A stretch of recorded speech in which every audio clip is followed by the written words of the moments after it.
Bonsoir. Je suis ravi de vous retrouver pour une seconde histoire. Je vous emmène au cœur d'un récit incroyable, inspiré de faits réels. Vous connaissez peut-être l'adaptation du film, mais après de longues recherches et documentation, je voulais vous conter son histoire telle que je l'ai découverte. On dit qu'il existe 1000 façons d'entrer en guerre.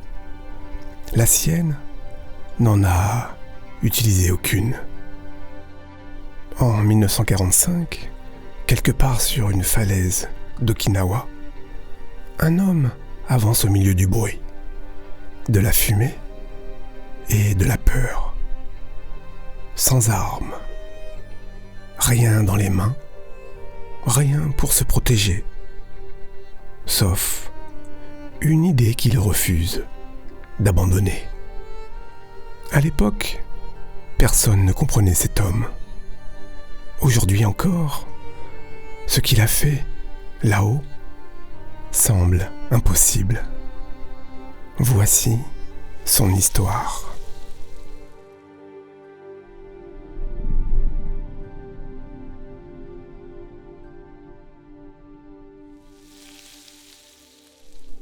Virginie, 1928. Démon a 9 ans et se réveille en sursaut. Des cris en bas, des voix d'hommes, ivres, furieuses, le bruit d'immeubles qui basculent. Il descend l'escalier pieds nus. Chaque marche craque. Son petit cœur bat trop fort. Dans le salon, 2 hommes se battent. Son père et son oncle. Ils titubent, se frappent et saignent. Et puis son père recule, sort quelque chose de sa poche. Un revolver. Le métal brille dans la lumière faible. Le canon se lève, pointe vers l'oncle. Le doigt sur la gâchette. Le temps s'arrête. Démon ne respire plus. Sa mère se jette entre eux. Elle crie non. Ses bras écartés comme un bouclier dérisoire. Son père hésite. Le revolver tremble dans sa main. Ses yeux sont fous, perdus.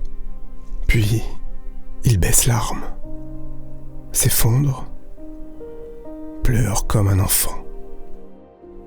Cette nuit-là, Démon ne dormira pas. Il regardera le plafond toute la nuit, rêvera encore et encore de cette scène. Le revolver, le doigt, le tremblement. Il comprit quelque chose que son corps a su avant son esprit. Les armes donnent le pouvoir de détruire en une seconde, sans retour. Et ce pouvoir, il transforme même les meilleurs en monstres. Dans le noir de sa chambre d'enfant, Démon fait un serment. Silencieux, absolu. Jamais je ne toucherai une arme. Jamais. Des années passent. Démon devient charpentier. Construit, répare, crée. Ses mains savent élever, pas détruire. Il va à l'église tous les samedis, lit sa Bible jusqu'à ce que les pages s'usent. Un commandement résonne en lui, comme une vérité première. Tu ne tueras point. Pas de nuance, pas d'exception. Tu ne tueras point. Mais en décembre 1941, Pearl Harbor brûle. L'Amérique entre en guerre. Partout, des hommes courent s'enrôler. Son frère, ses amis, ses voisins. Tous portent l'uniforme, tous portent des armes. Et Démon se demande Il veut servir, aime son pays. Mais comment servir sans trahir qui il est? Comment aller en guerre sans tuer? La réponse lui vient comme une évidence. Médecin de combat, sauver des vies au lieu d'en prendre.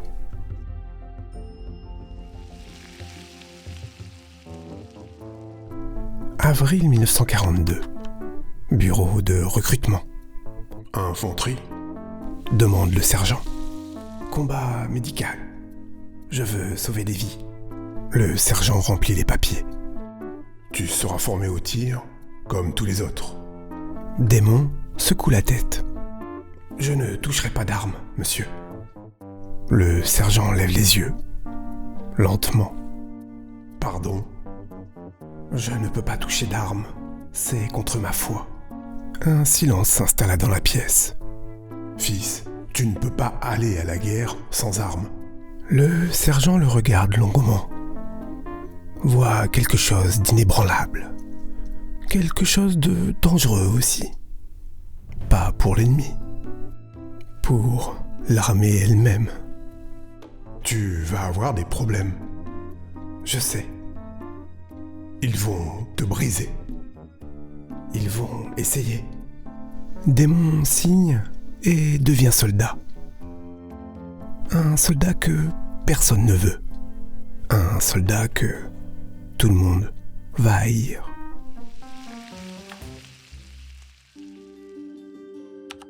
Fort Jackson, Caroline du Sud. Camp d'entraînement. Premier jour. On distribue les fusils. Un par un. Les recrues prennent leurs armes. La soupèse, la caresse presque. Quand le tour de démon arrive, il recule d'un pas. Non. Le sergent instructeur s'approche. 2 mètres de muscles et de cicatrices. Non. Je ne peux pas, sergent. Le sergent se penche, son visage à quelques centimètres. Soldat, tu vas prendre ce fusil. Je ne peux pas. Le sergent hurle, poustillonne, insulte démon. Son Dieu, sa foi, le menace de cour martiale, de prison. Démon ne bouge pas. Je ne peux pas, sergent. Cette nuit-là, dans le baraquement, silence. Personne ne parle à Démon. Personne ne le regarde. Il est invisible. Pire qu'invisible. Il est une trahison vivante. Un soldat crache en passant près de son lit. Lâche. Un autre murmure. Il va nous faire tuer. Les jours suivants sont pires. On le fait courir jusqu'à l'épuisement. Corvée sans fin. Humiliation publique. Le sergent le réveille en pleine nuit. Tu veux être un héros sans armes, d'os. Alors, montre-moi. Pompe jusqu'à ce que ses bras tremblent. Course avec un sac de 40 kilos. Recommence. Encore. Les autres recrues regardent. Certains avec pitié. La plupart avec mépris. Un soir dans les douches, Démon se rince le visage. Seul, 3 hommes bloquent la sortie. Tu vas nous faire tuer là-bas, d'os. Le premier coup l'atteint au ventre. L'air quitte ses poumons d'un coup. Il tombe à genoux, dans l'eau brûlante. Et il le frappe. Pas assez pour laisser des marques visibles, juste assez pour faire mal. Abandonne, rentre chez toi. Démon crache du sang, se relève lentement. Non, les semaines passent. Démon tient, finit toujours premier aux marches forcées, premier en secourisme, premier en tout, sauf au tir. parce qu'il ne tire jamais. Le capitaine le convoque. Dos, tu es un excellent soldat, mais sans armes. Tu es une menace pour ton unité. Je sauverai des vies, capitaine. Tu ne peux pas sauver des vies si tu es mort. Dieu me protégera. Le capitaine soupire. Dieu ne peut pas arrêter les balles, fils. Alors, j'éviterai les balles, capitaine. Le capitaine le regarde. Voit cette foi absolue, cette tranquillité qui ressemble à de la folie. Tu vas mourir là-bas. Peut-être, mais pas en tuant. Novembre 1944. L'unité de démons embarque.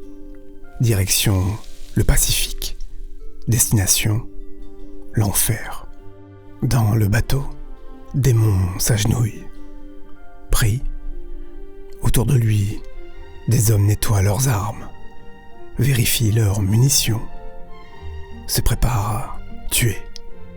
Lui n'a qu'une sacoche, des bandages, de la morphine, des compresses. C'est tout.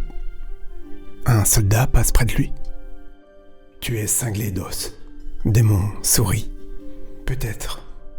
Le bateau fend les vagues vers l'ouest, vers Okinawa, vers une falaise, la crête de la scie.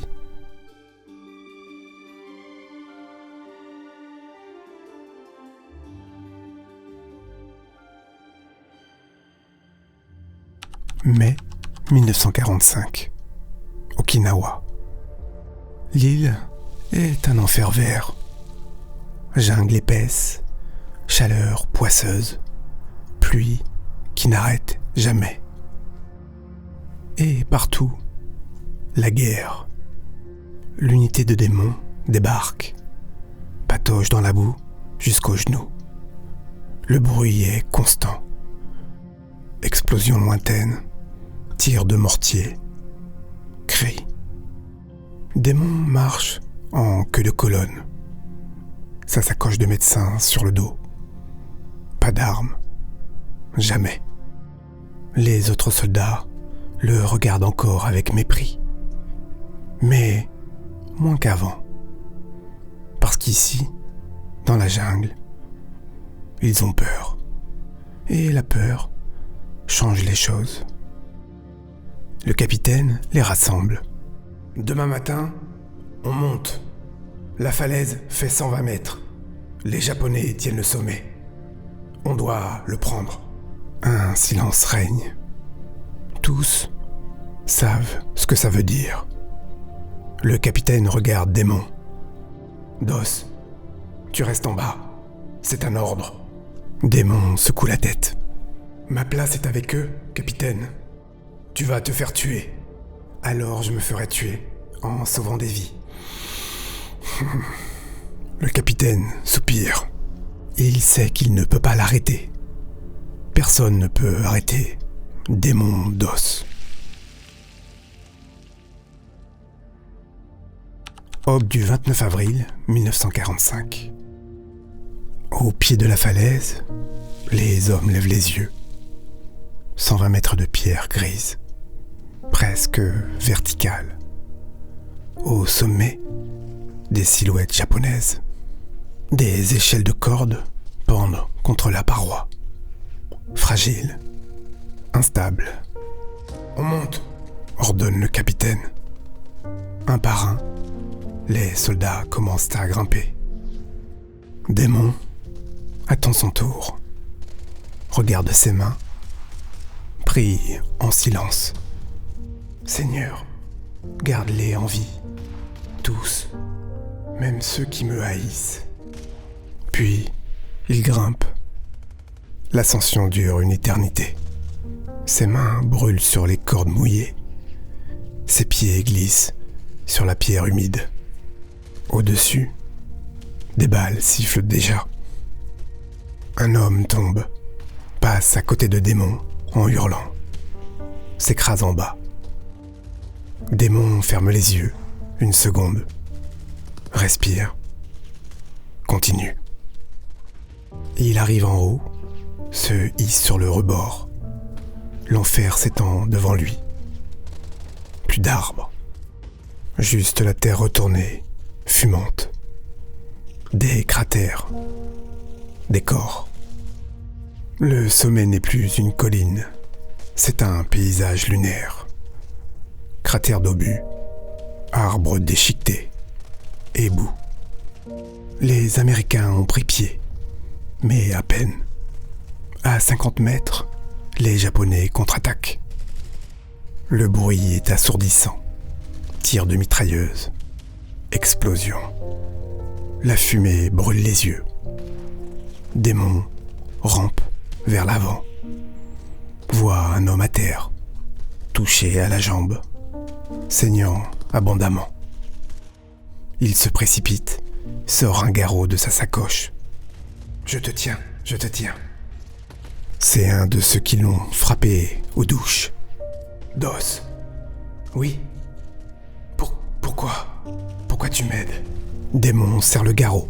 « Parce que c'est mon travail. » Il traîne l'homme vers l'arrière, vers le bord de la falaise. D'autres médecins prennent le relais, le descendent avec des cordes.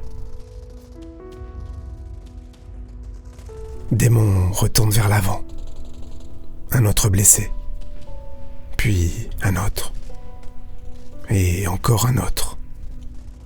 Toute la journée, il va et il vient, sous les balles, sous les obus, sans armes pour se défendre. Juste ses mains, sa sacoche, sa foi. Le soir tombe, les Américains reculent, abandonnent le sommet et redescendent les échelles. Le capitaine compte ses hommes. Où est Dos ? Quelqu'un pointe vers le haut. Encore là-haut, capitaine. Démon est resté sur le sommet, seul. Autour de lui, des dizaines de blessés américains, trop nombreux pour être tous descendus, abandonnés. La nuit tombe, les Japonais patrouillent. Démon rampe dans l'obscurité, va de blessé en blessé, leur donne de la morphine, de l'eau, chuchote. Je vais te sortir d'ici. Il en trouve un, inconscient, le traîne vers le bord de la falaise, fabrique un harnais avec des cordes et des ceintures, l'attache solidement, puis le fait descendre, lentement, main après main, 120 mètres dans le noir. En bas, des soldats américains le récupèrent, stupéfaits. Comment ? Mais déjà en haut, Démon retourne chercher un autre blessé. Toute la nuit, il recommence, trouve un corps dans l'obscurité, le traîne vers le vide, noue les cordes, le fait glisser dans le noir. Les mains en sang, les bras qui tremblent. En trouve un autre, recommence. Encore. Et encore. Ses mains saignent, ses bras n'en peuvent plus. Mais il ne s'arrête pas.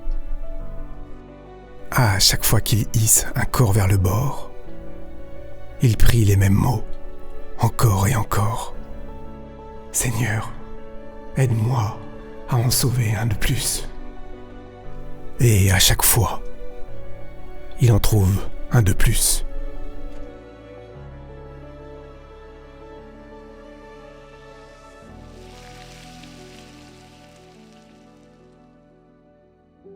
L'aube se lève sur la crête. En bas de la falaise, le capitaine compte. Un blessé descendu. Puis 2, 5, 10, 20. Comment c'est possible ? Mais il continue d'arriver. 30, 40, 50. Un soldat murmure. C'est Dos. Il est encore là-haut. Il ne s'arrête pas. Le capitaine lève les yeux vers le sommet. Voit une silhouette dans la brume. Petit. Seul. Têtu. Bon sang. Sa voix se brise. Quand Démon descend enfin, il n'est plus qu'une silhouette vacillante, couverte de sang qui n'est pas le sien. Les mains écorchées jusqu'à l'os. Chaque pas est un combat. Il tombe à genoux dans la boue. Ne peut plus se relever. Le capitaine l'attrape par l'épaule. Combien ? 75. 75 hommes sauvés en une nuit. Par un seul homme, sans armes. Un à un, il s'approche, le voit dans la boue, brisé, vidé. Les premiers blessés se lèvent. Certains peuvent à peine tenir debout. Béquilles, bandages, membres cassés. Mais il se lève quand même. 4 soldats le soulèvent, doucement, comme on porte quelque chose de sacré. Les autres forment une allée, de chaque côté, dans le silence. Et alors qu'ils le portent, chaque homme tend la main, touche sa tête, son épaule, sa main. Merci. Un murmure, puis un autre. Merci, merci. Des dizaines de voix, basses, cassées, comme une prière. Au bout de l'allée de soldats, le capitaine attend. Il écarte un des soldats, prend sa place, porte Démon lui-même, se penche vers lui. Dos, 75. 75 hommes, fils. Démon ouvre les yeux une seconde, sourit faiblement, puis les referme. Le silence retombe. Personne ne bouge. Personne ne parle. Juste le vent. Et le respect.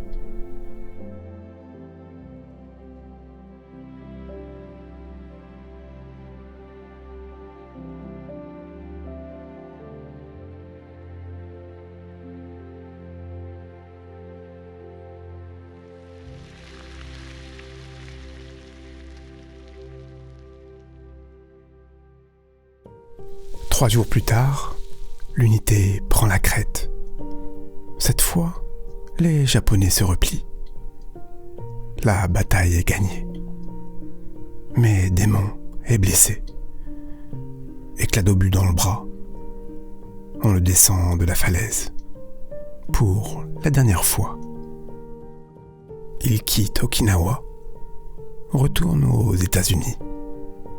Le 12 octobre 1945, à la Maison-Blanche, le président Truman lui remet la médaille d'honneur, la plus haute distinction militaire américaine. Le premier objecteur de conscience à la recevoir. Démon prend la médaille, la regarde longuement, puis sourit doucement. « Je n'ai fait que ce qu'il fallait faire, Monsieur le Président. » Démon Dos rentre chez lui, en Virginie, dans sa petite ville qui sent le pain et la terre rouge. Il épouse une Dorothy, construisent une maison de leurs mains, élèvent un fils, vivent simplement. Il ne parle presque jamais de la guerre. Quand on lui demande, il dit juste « J'ai fait ce que Dieu attendait de moi ». Des années plus tard, les hommes qui l'avaient sauvé viennent le voir, un par un, avec leurs femmes, leurs enfants, leurs petits-enfants. Je suis en vie grâce à vous. Mon fils existe grâce à vous. Ma famille existe grâce à vous.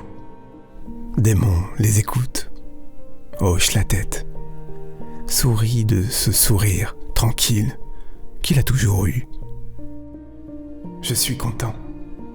En 2006, Démondos s'éteint, à 87 ans, entouré de sa famille. Des centaines de personnes assistent à ses funérailles. Anciens combattants, famille, inconnus. Tous venus honorer l'homme sans armes. Sur sa tombe, à côté de son nom, une simple inscription. Tu ne tueras point. Aujourd'hui encore, son histoire est racontée, étudiée, enseignée, parce qu'elle nous rappelle quelque chose d'essentiel. Que le courage n'a pas besoin d'armes, que la force peut être douce, que sauver une vie vaut plus que d'en prendre 1000.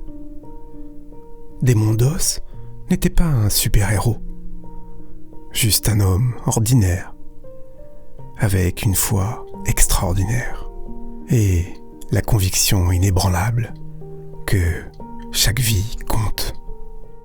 Alors ce soir, en vous endormant, pensez à lui, à cet homme qui est monté sur une falaise, sans rien pour se défendre, avec juste ses mains et son cœur, et qui a prouvé que parfois, le plus grand acte de bravoure, c'est de refuser de faire du mal. Dormez paisiblement, sachant que le monde a connu des hommes comme lui, des hommes qui ont choisi la vie, même au milieu de la mort. Bonne nuit.